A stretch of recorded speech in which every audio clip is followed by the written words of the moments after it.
नमस्कार दोस्तों, राधे राधे, सबको प्रणाम। और एक बार फिर से जो है आपका इस शॉर्ट क्लासेस के अंतर्गत हार्दिक स्वागत और अभिनंदन है। आप सब लोगों को पता है कि हम सीटेट को लेकर के एक फास्ट रिवीजन की तरह क्लासेस जो है बना रहे थे, जिसके अंतर्गत अपन बता रहे थे कि कम समय में कैसे एक एक टॉपिक को क्लियर किया जाता है। इसके अंदर मैं पेडागोजी वाले पार्ट को पढ़ाने का प्रयास कर रहा हूं, जिसके अंदर आपके 10 मिनट के अंदर अंदर में एक टॉपिक को समाप्त कर देता हूं और आपको समझाने का प्रयास कर रहा हूं। और आशा करता हूं कि वह चीजें कहीं ना कहीं आपके एक रिविजन्स के रूप में काम आ रही होगी। तो दोस्तों चलिए, आज हम किसकी बात करने वाले हैं आज की क्लास के अंतर्गत। आज की क्लास के अंतर्गत अपन बात करने वाले हैं दोस्तों, एक मेथड आता है जिसका नाम है निगमन विधि।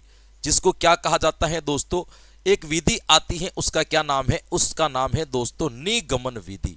वे कौन सी विधि आती है मेरे दोस्तों? विधि का नाम है आपके निगमन विधि। निगमन विधि क्या कहती है दोस्तों? निगमन विधि कहती है आपके, निगमन विधि कहती है आपको कि जैसे आपकी आगमन विधि है, ठीक उसी प्रकार से आपकी निगमन विधि उसके समकक्ष मिलती हुई चलती है, उसी के रूप में चलती है या उससे थोड़ी सी विपरीत चलती है। निगमन विधि के अंदर क्या होता है दोस्तों कि इस विधि के अंदर शिक्षक पहले बालकों को नियम बता देता है, पहले बालकों को सूत्र बता देता है। बालक उस सूत्र को समझ लेते हैं, फिर उस सूत्र या उस नियम से मिलते जुलते जितने भी प्रश्न होते हैं वो उस सूत्र के आधार पर उन प्रश्नों को क्या कर लेता है? हल कर लेता है। उन प्रश्नों को क्या कर लेता है? सॉल्व कर लेता है। जैसे देखिएगा, पहले तो आपको ध्यान रखना है कि इसके जनक का नाम क्या है दोस्तों। तो इस विधि के जनक का नाम माना जाता है प्लेटो। क्या माना जाता है दोस्तों? इस विधि का जनक कौन है? तो इस विधि का जनक माना जाता है दोस्तों प्लेटो। भाई क्या माना जाता है? आपके प्लेटो। अब यहां पे ये ध्यान रखिएगा, प्लेटो। अब यहां पे आपको ये ध्यान रखिएगा कि प्लेटो ने इस विधि को जनक दिया, तो इसीलिए प्लेटो को निगमनात्मक प्रणाली का जनक कहा जाता है, इसलिए अपन इसको निगमन विधि का जनक कह देते हैं। बाकी हालांकि इन दोनों चीजों के अंदर एक बड़ा अंतर भी है, लेकिन फिर भी आपको ध्यान रखना है इस विधि के अंदर क्या होता है।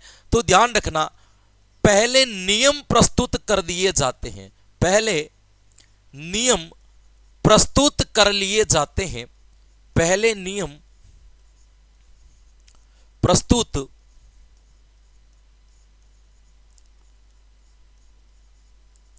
कर दिए जाते हैं, बाद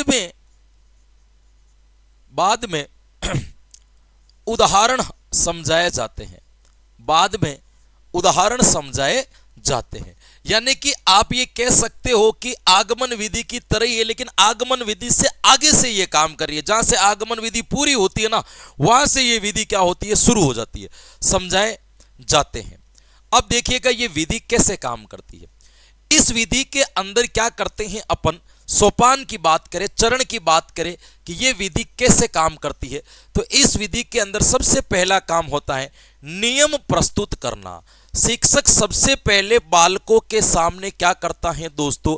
नियम को प्रस्तुत कर देता है। सबसे पहले क्या किया जाएगा दोस्तों?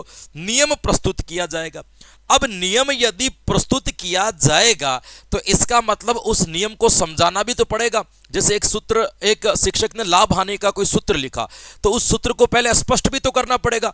तो जस्ट दूसरा चरण जो आ जाता है वो क्या आता है दोस्तों? स्पष्टीकरण। क्या आ जाता है? स्पष्टीकरण। नियम का आपको स्पष्टीकरण करना कि ये कैसे काम करता है। फिर बच्चों को क्या करना है? प्रयोग प्रदर्शन। उस आपने जो नियम को स्पष्ट किया है उसको एक उदाहरण में रख करके बालकों को क्या करना है? समझाना है। और अंत में बालक स्वयं क्या कर लेंगे? परीक्षण कर लेंगे, यानी कि अन्य उदाहरणों के साथ उस नियम को लगा करके इस चीज से बिल्कुल सेटिस्फाइड हो जाएंगे कि ये इसी नियम के आधार पर सवाल हल हो रहे हैं या नहीं हो रहे हैं। क्लियर? अब अपन बात करते हैं कि निगमन विधि किन शिक्षण सूत्र पर काम करती है। निगमन विधि के शिक्षण सूत्र कौन कौन से होते हैं? तो आपको ध्यान रखना है, मैंने जब आपको आगमन विधि पढ़ाई थी इससे जस्ट पहले वाले वीडियो के अंतर्गत, तब मैंने आपको सारी चीजें बताई थी। जैसे ये विधि आपके कैसे चलती है? नियम से चलती है उदाहरण की ओर। नियम से कहां चलती है मेरे दोस्तों? नियम से चलती है आपके उदाहरण की ओर। तो मैंने आपको पहले ही बताया था, बताओ नियम हमेशा सामान्य होते हैं, यह मैंने आगमन विधि में आपको बताया था। विशिष्ट तो हमेशा उदाहरण होते हैं। विशिष्ट हमेशा क्या होते हैं? आपके उदाहरण होते हैं। नियम हमेशा अज्ञात होते हैं। नियम हमेशा क्या होते हैं? अज्ञात होते हैं। बच्चों को ज्ञात क्या होते हैं? उदाहरण होते हैं।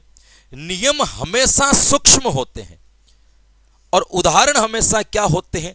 उदाहरण हमेशा स्थूल होते हैं। ये आपके निगमन विधि के क्या कहलाएंगे? शिक्षण सूत्र कहलाएंगे कि निगमन विधि नियम से उदाहरण की ओर, सामान्य से विशिष्ट की ओर, अज्ञात से ज्ञात की ओर और सूक्ष्म से स्थूल की ओर चलती हैं। ये आपको क्या रखना है? इसके संदर्भ में ध्यान रखना है। क्लियर? इसके बाद आपको यह ध्यान रखना है, इसके आलोचना अपन देख लेते हैं। आलोचना के अंदर पहले अपन पढ़ते हैं इसके गुण। तो ध्यान रखना, ये एक ऐसी विधि है जिसका प्रयोग सभी स्तर पर किया जा सकता है, सभी स्तर पर उपयोगी, सभी स्तर पर उपयोगी। ये आपको ध्यान रखना है। किसी भी स्तर के बालकों को आप इस विधि के द्वारा पढ़ा सकते हो। ध्यान रखना, ये एक प्रकार की पूर्ण विधि है।